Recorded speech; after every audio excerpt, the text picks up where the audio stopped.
in-depth coverage on the State of the State address. Governor Carcieri promising not to raise taxes to solve Rhode Island's $550 million deficit. Instead, the governor wants to slash state spending across the board by $300 million. He also suggests combining Rhode Island schools to create fewer districts and moving to a 401k-style pension plan for all state workers. Eyewitness News reporter Walt Buteau has more on the address. He is live at the State House with the Providence Mobile Newsroom.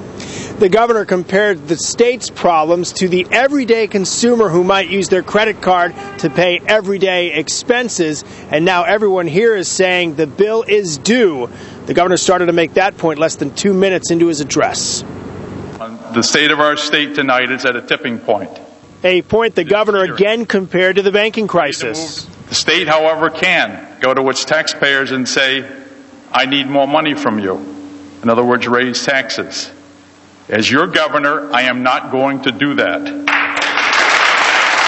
The Democratic response also reflected on 91 with one perceived difference. At that time, then, Governor Bruce Sutherland gathered all parties together to seek solutions. The majority leader went on to talk about what these picketers represent, saying the deficit should not be balanced so heavily on human services. We will reduce spending by $300 million. The governor says those cuts will be across the board, but he is calling for deep reforms.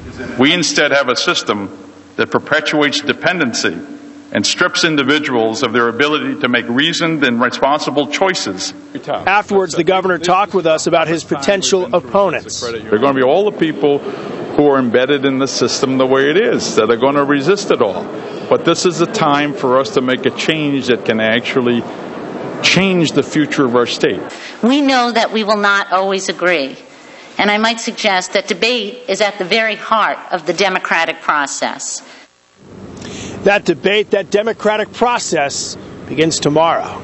Live at the Mobile Newsroom in Providence, Walt Buteau, Eyewitness News.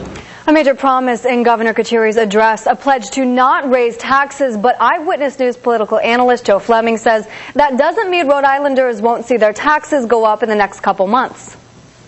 He says we can solve it without raising taxes, but he's putting, even this year, a $12.5 million cut to local communities. In turn, they have to absorb that in the next 5 months. The way they're going to do that in most cases is probably they will have to raise their taxes some. In-depth coverage of the State address continues online. Just log on to our website. You know that address. It's foxprovidence.com. Another major